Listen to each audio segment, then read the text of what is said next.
We're at the Marker Hotel this morning for our Data Privacy and Emerging Technology Regulation Masterclass. And it's great to have so many clients here this morning despite pretty terrible weather. So my panel looked at the trends and patterns that we're seeing in the enforcement of technology regulation. And the key takeaway really is that we're seeing a lot of new regulators in this space, and they are increasing their regulatory activity and also increasing their resources in order to keep up with that. So for example, the DPC had 88 statutory inquiries on hand at the end of 2022, and that's up 5 on the figure in 2021.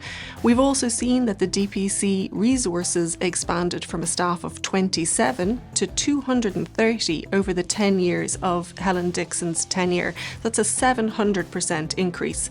And we're also seeing that trend followed by some of the newer regulators. So Coimisiún na Meán expects that it might have over 300 staff eventually. Even though the DMA and DSA are relatively new pieces of legislation, we're already starting to see lots of regulatory activity and regulatory litigation in that space.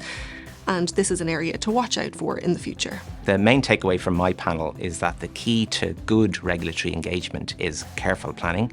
Building in time for regulatory engagement is crucial, whether that be upfront engagement or reactive. Second is having lots of information and documentation to hand in case it's requested, focusing really on core compliance documentation like LIAs and DPIAs. And the final thing is being able to stand over your compliance position and explain why you took certain decisions.